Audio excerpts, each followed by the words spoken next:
Just want a statement. Obviously, much different game than the ones we played to this point.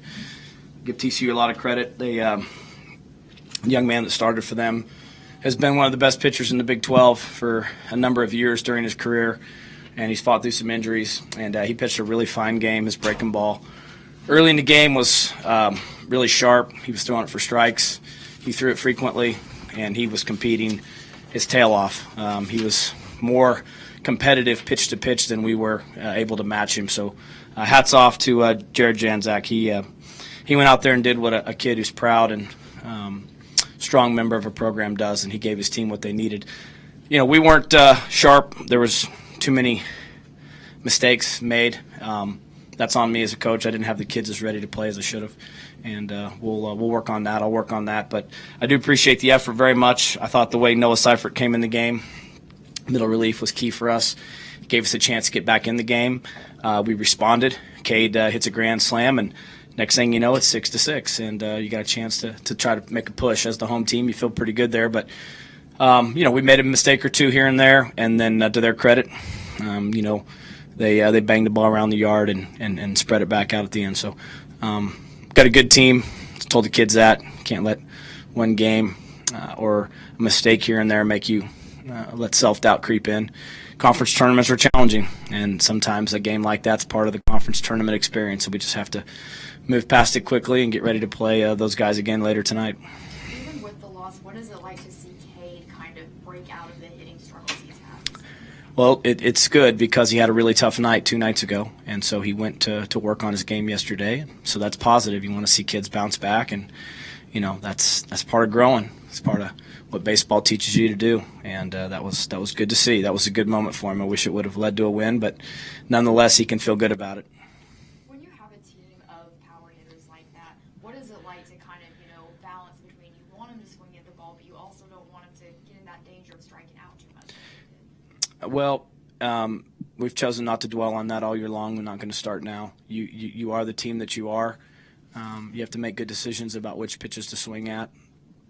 There is some trade-off, but not as much as was on display today. But again, I'm not able to get in the result-oriented business. I got to be more process-oriented and become a better coach in that regard. And as a coach, you got to focus on how to better prepare your kids for those situations rather than dwell on the end result. So as you saw, we struck out a lot early in the game and yet rallied back to tie it. So you can't get all hung up on that.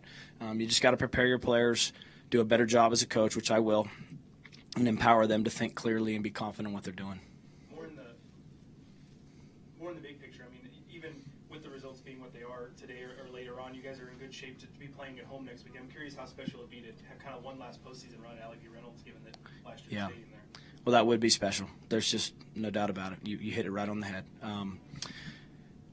That was something that was maybe thrown out there as a little bit of a nugget 3 or 4 or 5 weeks ago as a just maybe a plant a positive seed and try to grow it in their minds. So in the back of the kids' minds all along, that's something that they wanted.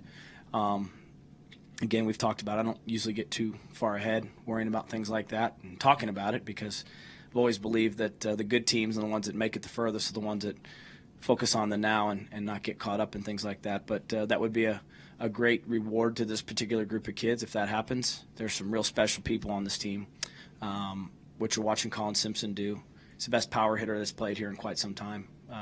He's a very special kid. We'll have a real hard time replacing him, the person. Obviously, him, the player, is pretty awesome, but him, the person, is equal parts a treat to be around. So there's some special kids that to see something like that, for them to be able to do that at Reynolds Stadium would mean a lot because I think it would be another chapter in their experience at Oklahoma State that would mean a great deal to them. How do you find balance in who and how many pitchers to use in a game like this with another game coming up? I mean, I thought Coach Walton managed it well. We got behind. We had to try to bridge the gap. We tried to use a couple different kids. Noah did the best job of keeping us in it. Mitchell did a nice job. And then when we got tied in the 8th inning, we went to our closer, hoping to put up a 0 so we could come back in the bottom of the 8th and ultimately play for the win. Didn't happen that way. That's baseball. And so from there, you got to get Ben out, knowing you're going to need him again. And then, we went to Nate and John. But that's the game. We've got a number of quality pitchers ready to pitch tonight's game. and we had to manage it that way. You got to be smart about who you use when you're ahead and who you use when you're behind. Did Joe's not have his stuff today? Yeah, I mean, I think if you look at it, his command of the ball was not good, and TCU's a good team. If you leave the ball up, they're going to hit it.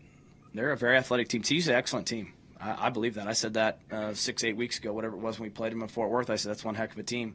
You got bookend lefties with big-time stuff. You got a lineup full of highly athletic kids and a program that is traditionally one of the better coached and most unified teams you come across. They're very good. So the record is not a reflection of, I think, how good a team they are. And they've obviously competing their tail off right now, so you're seeing that pride come out and how they play.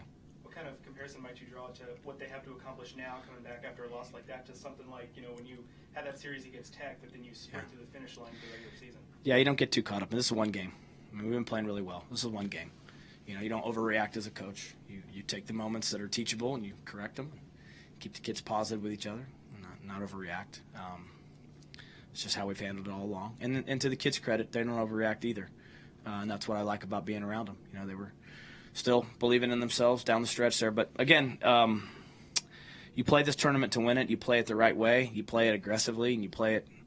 But you also know some years you come into this, you have to win. And some years you've put yourself in a position where you're not going to do anything physically to jeopardize your team's opportunities 1 week from today when you're playing for something that extends your season. So you have to have a good mindset as far as how you talk to kids. It's really important.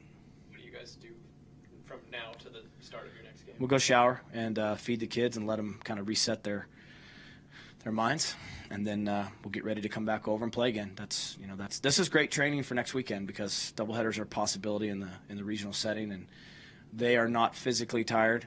They're probably more mentally tired, and so we've just got to get their minds recharged and ready to come back out here. Kids are pretty amazing physically. They can do a lot of things if their minds let it. Okay, Coach, we'll let you go Thanks. get a break. Okay, thank you. Good luck tonight.